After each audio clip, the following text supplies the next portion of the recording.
ये है कि स्पीकर पंजाब असम्बली चौधरी परवेज़ इलाही ने कल सुबह 11:30 बजे पंजाब असम्बली का इजलास तलब कर लिया है।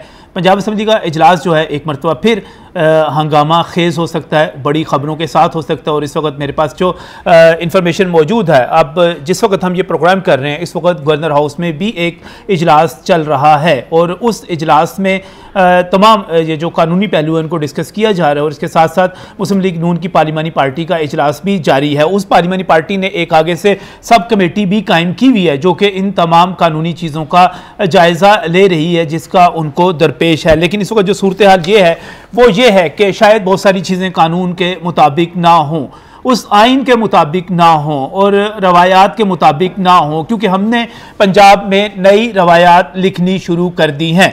आपको याद होगा रमज़ान मुबारक का जब आगाज़ हुआ 3 अप्रैल को एक इजलास हुआ, उस इजलास में जो कुछ हुआ वो भी आपके सामने है, जिस तरह वहाँ पर हंगामा हुआ और फिर इसको मुलतवी किया गया। उसके बाद ये मामला जो था हाई कोर्ट में चला गया और जब हाई कोर्ट में से सुप्रीम कोर्ट में चला गया और फिर सुप्रीम कोर्ट में वहाँ पर एडवोकेट जनरल ने कहा कि ये इजलास 6 अप्रैल को होगा, तो 6 अप्रैल को भी इजलास ना हो सका और इजलास उसके बाद 16 अप्रैल को उस वक्त हुआ जो स्पीकर पंजाब असम्बली चौधरी परवेज़ इलाही ने तारीख दी थी। हाई कोर्ट में भी इसके हक में फैसला आ गया।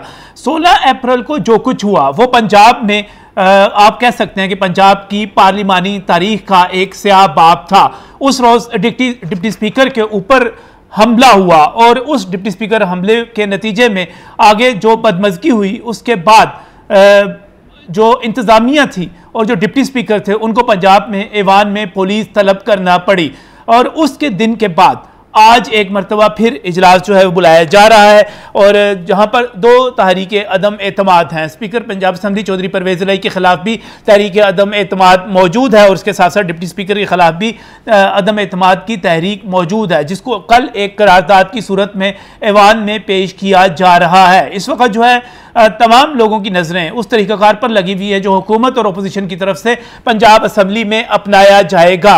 ये ख्याल किया जा रहा है कि कल मुस्लिम लीग नून ऐवान में जब दाखिल होगी तो वह हुकूमती बेंचों पर बैठने की कोशिश करेगी, क्योंकि वज़ीर आला पंजाब के तौर पर हमजा शहबाज का इंतखाब हो चुका है। लेकिन दूसरी तरफ यह भी कहा जा रहा है कि चूंकि स्पीकर पंजाब असम्बली चौधरी परवेज़ इलाही और पंजाब असम्बली का जो सेक्रेटरीट है मोहम्मद खान भट्टी जो कि सेक्रेटरी असम्बली हैं और उनके साथ पूरा जो स्टाफ है वो ये समझता है कि वो इंतखाब गैर कानूनी था, गैर आइनी था और वहाँ पर जो कुछ हुआ उसको वो दुरुस्त तस्लीम नहीं करते। इसकी वो एक रिपोर्ट गवर्नर को भिजवा चुके हुए हैं, लिहाजा उनको हुकूमती बेंचों पर बैठने से रोका जाएगा। यहां पर भी तसादम हो सकता है।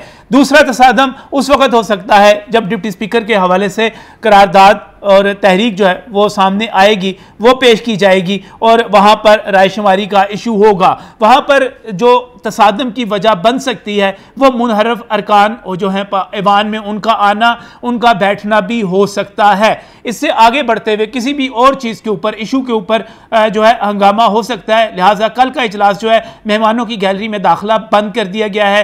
अरकान असम्बली पर भी ये पाबंदी लगा दी गई है कि वो अपने मोबाइल फ़ोन जो है ऐवान के अंदर नहीं ले जा सकते। इसका मतलब ये हुआ कि मीडिया भी वहां पर किसी किस्म की कोई रिकॉर्डिंग नहीं कर सकेगा और कल जो कुछ ऐवान में होगा उसमें आप कुछ नहीं देख सकेंगे, कुछ नहीं बता सकेंगे। लाइव सीसीटीवी की फुटेज मौजूद होगी, लेकिन सीसीटीवी की फुटेज जो है वो यकीनी तौर पर स्पीकर साहब की और सेक्रेटरी असम्बली की मर्जी के बाद ही जारी हो सकेगी। कल ऐवान में जो कुछ होगा वो कहानियां बयान की जाएंगी, वहां पर तसादम हो सकता है। हम अपनी रवायात को देखें, अब तक जो कुछ वहां पर होता रहा उसके मुताबिक देखें तो हमले हो सकते हैं, वहां पर किसी की जान जा सकती है। कल का पंजाब असम्बली का इजलास हंगामा खेज हो सकता है, खूनी हो सकता है।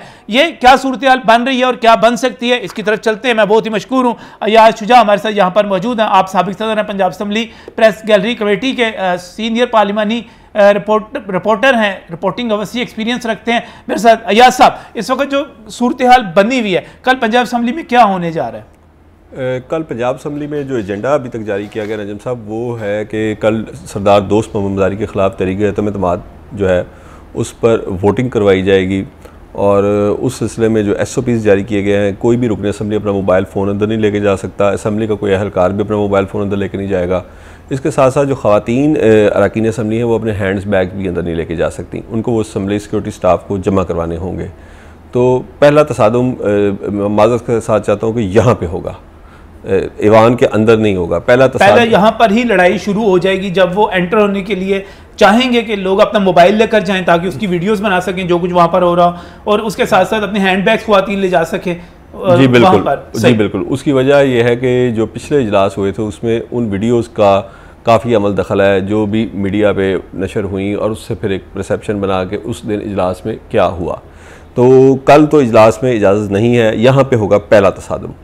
अगर तो यहाँ से मामला खुशलूबी से निपट गया तो फिर बात आगे जाएगी। मुझे लगता है कि पहले ही मरहले पे यहाँ पर लड़ाई शुरू हो जाएगी। उसके बाद ये भी कहा जा रहा है कि मुस्लिम लीग नून जो है वो हुकूमती बेंचों पर बैठने की कोशिश करेगी, क्योंकि वज़ीर आला पंजाब का इंतखाब हो चुका हुआ है। ईवान जो है उसकी अक्सरियत है, तो उनका ये हक है। ये पार्लिमानी पार्टी की अभी ताज़ा तरीन रिपोर्टिंग जो मेरे पास पहुंची है वो ये है कि वो ये कह रहे हैं कि हमारा हक है हम जाकर बैठें, लेकिन स्पीकर और असम्बली सेक्रेटरी इसको तस्लीम नहीं करता। अगर वहां पर बैठने की कोशिश की गई तो वहां पर भी आपस में लड़ाई हो सकती है, वहां पर भी हो सकती है। और वैसे भी PTI की आला क़यादत चेयरमैन इमरान खान की जानिब से गवर्नर पंजाब को और पंजाब के जितने भी इनके रहनुमा उनको हदायत आ चुकी हुई है कि किसी सूरत भी हमने पीछे नहीं हटना। ये गैर आइनी इंतखाब था और हमने ये 24 अपने मुनहरिफ अरकान असम्बली को पहले इलेक्शन कमीशन से इनको डिस्क्वालीफाई करवाना है। उसके बाद आगे बात चलेगी और उसके बाद फिर उस इजलास से मुतल्लिक जिसके बारे में PTI और मुस्लिम लीग काफ का ये स्टांस है कि चूँकि दोस्त मोहम्मद मज़ारी ने ऐवान के अंदर से वोटिंग नहीं करवाई, मेहमानों की गैलरी से करवाई है, इसलिए उसकी कानूनी तौर पे कोई हैसियत नहीं है और वो उस इंतखाब को मानते हैं। हाईकोर्ट का फैसला आ चुका है, उस पर वो तस्लीम करते हैं, उसको अदालत उसे तस्लीम कर चुकी है। जी बिल्कुल, अदालत तस्लीम करती है। और उस दिन मुस्लिम लीग नून ने मुनहरिफ अरकान के साथ अपनी अक्सरियत भी साबित कर दी। हमजा शहबाज 197 वोट भी ले चुके हैं। अब आगे आते हैं। अब एक ये बताइएगा कि एक तहरीक अदम एतमाद स्पीकर के खिलाफ भी मौजूद है और दूसरी तहरीक अदम एतमाद जो डिप्टी स्पीकर के खिलाफ मौजूद है। डिप्टी स्पीकर के हवाले से एजेंडा जारी हो चुका है। स्पीकर वाली करारदाद जो तहरीक अदम एतमाद है वो कहां पर है और अदम एतमाद की सूरत में क्या स्पीकर पंजाब असम्बली चौधरी परवेज लाई इजलास को प्रिजाइड कर सकेंगे? इसमें यह है कि दोनों के खिलाफ तहरीक अदम एतमाद हैं। पहले आई है सरदार दोस्त मोहम्मद मज़ारी के खिलाफ 5 अप्रैल को। अच्छा। दूसरी तहरीक अदम एतमाद आई है मुस्लिम लीग नून और इत्तेहादियों की जानिब से 6 अप्रैल को स्पीकर पंजाब असम्बली के खिलाफ। कायदे की रूह से पहले डिप्टी स्पीकर की तहरीक अदम एतमाद पर वोटिंग होगी, लेकिन आइनी तौर पर वो भी लेट हो चुकी है, वो भी ताख़ीर का शिकार हो चुकी है। उसके बाद अगले ही दिन यानी कि स्पीकर के खिलाफ होना थी, वो भी टाइम लिमिट से ऊपर जा चुकी है। स्पीकर अपने खिलाफ तहरीक अदम एतमाद के अलावा किसी भी इजलास की सदारत कर सकते हैं। इसी तरह डिप्टी स्पीकर भी अपने खिलाफ तहरीक अदम एतमाद जिस दिन काउंटिंग होनी है उसके अलावा किसी भी इजलास की सदारत कर सकते हैं स्पीकर की अदम मौजूदगी में। तो कल के इजलास की कानूनी तौर पर आइनी तौर पर चौधरी परवेज़ लाई सदारत कर सकते हैं, उनके खिलाफ वोट ऑफ नो कॉन्फिडेंस पे वोटिंग करवा सकते हैं, लेकिन अपने खिलाफ जो वोट ऑफ नो कॉन्फिडेंस पे वोटिंग होगी उसकी वो सदारत नहीं कर सकते। और अभी तक डिप्टी स्पीकर का क्लियर हो गया, क्या ये वाज़ेह हुआ कि स्पीकर पंजाब असम्बली के खिलाफ जो तहरीक अदम एतमाद है वो कब पेश होगी और उस पर रायशुमारी कब होगी? जी मैं वो पहले ही आपको बता चुका हूँ, इन दोनों तहरीक पर पहले ही आइनी मुद्दत से ऊपर टाइम जा चुका हुआ है। ये आइन की खिलाफ वर्जी यहाँ पर इसमें जो रूल्स की खिलाफ वर्जी हो चुकी हुई है, इसमें जो पंजाब असम्बली के रूल्स हैं उसके मुताबिक टाइम ऊपर जा चुका है। इन दोनों के खिलाफ मेरे ख्याल में 7 दिन के अंदर, मुझे उसमें थोड़ी सी कन्फ्यूजन है कितने दिन के अंदर वोटिंग होनी थी, वो वोटिंग नहीं हुई। ये 5 और 6 को आप आज दिन गिन लें कितने दिन गुजर चुके हैं। दोनों के खिलाफ जो तहरीक है उनके ऊपर जो उनकी मुकर्ररा मुद्दत थी उससे ऊपर जा चुका हुआ। ज़ाहिर है कहीं भी आइन में कहीं भी 20 दिन की मुद्दत तो नहीं दी गई होगी ना, जब अब 20 दिन यहाँ पर गुजर चुके हुए हों और 22 दिन गुजर चुके हुए हों तो वो उसमें आता है। ये भी कहा जा रहा है कि नवाज लीग को, अलीम खान के ग्रुप को और तरीन ग्रुप को असम्बली सिक्योरिटी से भी खतरात हैं, खदशात हैं, वो इसका इजहार कर रहे हैं। नहीं, असम्बली सिक्योरिटी ने तो पिछली बार भी कोई ऐसा नहीं किया। ये हमने जो फुटेजेस देखी वो जो मेहमानों की गैलरी में बैठे हुए लोग थे वो कूदे थे और उन्होंने ही उनसे हाथापाई हुई और उसके बाद जो कुछ भी हुआ उसके बाद इस बार भी असम्बली सिक्योरिटी कुछ नहीं कर सकेगी। ताकत का तवाज़ुन सबको नज़र आ चुका हुआ है, किधर जा रहा है, लाहौर हाई कोर्ट किस तरफ इशारा कर रहा है। तो असम्बली सिक्योरिटी मेरा ख्याल, आपका ख्याल है कि असम्बली सिक्योरिटी जो है वो गैर जानबदार रहेगी और अपने आइन के मुताबिक, कानून के मुताबिक, रूल्स के मुताबिक जो है वो अपने यहाँ पर सरअंजाम, ताहम उनको जो अहकामात SOPs जारी हुए उस पर वो ज़रूर अमल दरामद करवाएगी। और अगर किसी रुकन असम्बली को नुकसान पहुँचाना या रोकना ये उनका। याश यूसुफ, आप तवील अरसे से पार्लियामेंट रिपोर्टिंग कर रहे हैं, मुझे बताइएगा कि ये फ़ोन ले जाने पर पाबंदी, इसका जवाज़ क्या है, इसका क्या फ़ायदा क्या नुकसान होगा, किस ख्याल के तहत लगाई गई है ये पाबंदी? ये मुनज्जम साहब पहले भी ये पाबंदी है सिर्फ प्रेस गैलरी की हद तक कि सहाफ़ी जो है वो प्रेस गैलरी से मोबाइल से फुटेज नहीं बना सकते। उनको जो भी फुटेज है वो असम्बली सेक्रेटरी, ये आज की बात नहीं, ये बहुत पुरानी बात है। हम जब कभी भी किसी अहम मौके पर फुटेज बनाने लगते तो वो यहाँ तक कि ये तो अब आके हमने थोड़ा सा उनको ठंडा किया है। पहले सिक्योरिटी स्टाफ मोबाइल छीन लिया करता था, वहाँ पर हाथापाई भी हो जाती थी रिपोर्टर्स के साथ। फिर हमने उनको यकीन दहानी कराई कोई रिपोर्टर भी फुटेज नहीं बनाएगा असम्बली गैलरी से। अपने मोबाइल जो बाहर भी रख देते थे पहले उन्होंने रखवाना शुरू किया। हमने उनको गारंटी दी कि जी आप मोबाइल ना लें, हम आपको गारंटी देते हैं अंदर कोई फुटेज नहीं बनाएगा। आप इसीलिए कर रहे हैं ना, फुटेज कोई नहीं बनाएगा। अरकान असम्बली का ये पहली बार हम देख रहे हैं कि मुझे नहीं याद इतने अरसे में, मुझे जब से ये मोबाइल फ़ोन ईजाद हुआ है कि किसी मोबाइल फ़ोन पर पाबंदी ऐसे लगी हो, ये पहली बार हो रहा है। लेकिन मीडिया पे थी, मीडिया पर ये थी, ये हमने उनको इस हवाले से भी कन्फ्यूजन मौजूद है कि मेहमानों की गैलरी को बंद कर दिया गया है। क्या कल मीडिया जो है वो प्रेस गैलरी में जा सकेगा? ये अभी तक इसके हवाले से जो इतलात हैं वो ये हैं कि मोबाइल फ़ोन बाहर रख के ही सहाफ़ी अंदर जा सकेंगे। मोबाइल फ़ोन के साथ किसी सहाफ़ी को अंदर जाने की इजाज़त नहीं होगी। खुद जा सकेंगे? हाँ, जो पहले उनका एक प्रोसीजर था, पहले भी वो मोबाइल फ़ोन रख लेते थे। इस बार क्या हुआ कि जो 16 अप्रैल का इजलास था उसमें खदशा ये जाहिर किया जा रहा है कि चूंकि मेहमानों की गैलरी बंद कर दी गई और प्रेस गैलरी भी, चूंकि इससे पहले भी ये दोस्त मोहम्मद मिजारी साहब ने इसकी इजाजत दी थी, इससे पहले स्पीकर पंजाब असेंबली चौधरी परवेज इलाही ने प्रेस गैलरी बंद कर दी थी, 3 के इजलास में बंद की थी, 3 के इजलास में बंद की थी। तो ये बंद हो सकती है, बिल्कुल हो सकती है, लेकिन अभी तक इतलात है जी मोबाइल फोन सिर्फ अंदर ले जाने की इजाजत। अब कल क्या नया हुक्म आता है उसका पता नहीं है। कल क्या इम्कान जाहिर किया जा रहा है? मुझे आखिर में ये बताइएगा कि क्या पंजाब असेंबली का जब वहाँ पर इजलास होता है तो उस इजलास के नतीजे में क्या दोस्त मोहम्मद मिजारी जो है कल अपने ओहदे से फारिग हो सकते हैं?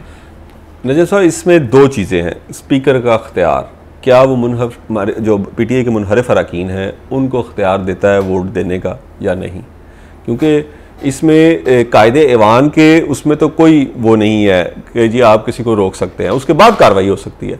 लेकिन अब तो वो कार्रवाई स्टार्ट हो चुकी है ना, उन्होंने वोट दे दिया, अब उनके खिलाफ इलेक्शन कमीशन में रजू किया, लेकिन अभी फैसला नहीं आया। इसमें तो इबहाम है। आपको याद होगा कि सेनेट के इलेक्शन में चेयरमैन सेनेट ने 7 वोट जो थे वो मनसूख किए थे। उस पर जब अपोजिशन गई थी सुप्रीम कोर्ट में, तो सुप्रीम कोर्ट ने भी कहा कि चेयरमैन सेनेट के पास ये इख्तियार है।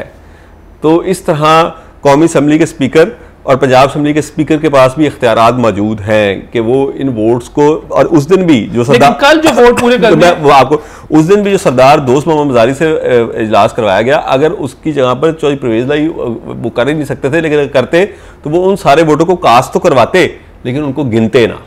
ये स्पीकर का पता कैसे चलता कि ये खैर वो तो ओपन बैलेट था ना, वो ओपन बैलेट है, सीक्रेट बैलेट है, secret ballot, speaker deputy speaker दोनों सीक्रेट बैलेट के जरिए सीक्रेट बैलेट के होंगे, कोई पता नहीं होगा, लेकिन उनको वोट डालने की इजाजत दी जाए ना दी जाए ये कल स्पीकर जो है इस पर फैसला कर सकते हैं। वो डाल सकते हैं, उनको वोट काउंट नहीं, वोट डाल देंगे तो उसके बाद तो आपको पता ही नहीं चलेगा वोट था किसका और किसका नहीं था, वो तो आपको इकट्ठे हो जाएंगे ना। हाँ, लेकिन ये आपका पॉइंट है, उनको स्पीकर को ख्वाब तो नहीं आएगी कि ये किसका था। सीक्रेट एक लड़ाई जो है मुनहरफ अरकान पर भी हो सकती है। बहुत शुक्रिया, बहुत शुक्रिया।